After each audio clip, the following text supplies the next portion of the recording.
Right, Ross, a quick look back on Saturday's 3-0 win over Woking. Now we've had a bit of time to reflect. What are your thoughts about it?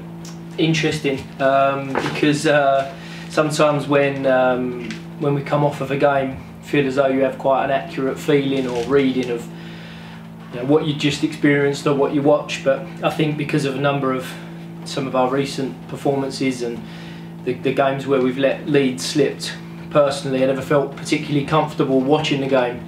But when I've reflected and when I've watched the performance back, as we always do, it sort of gives me a little bit more reassurance in terms of the performance. So, that's not taking anything away from the result or anything in terms of the way that we performed at the weekend. It was just a feeling that I had personally, and I know one or two other people did, which I suppose is to be expected in terms of some of our recent results. But it was pleasing to be able to watch this one back for a number of reasons. One, it was better than I first thought, but two, the fact that we won the game 3-0. Saturday's game made it 2 clean sheets in a row, which is something I'm sure you and Justin will be very pleased about.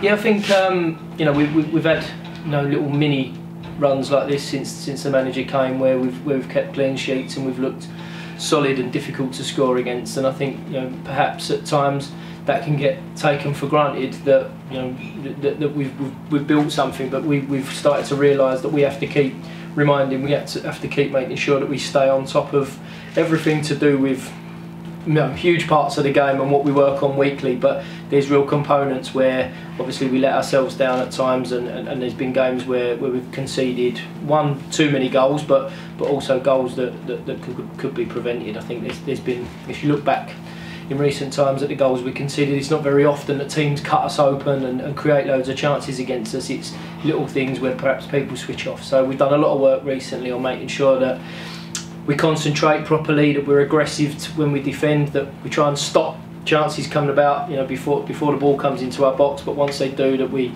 put our bodies on the line and we're aggressive to make sure that we keep teams out. And we've done that well defensively, but I think at the weekend they made, off the top of my head, 2 really good saves that made sure that happened again.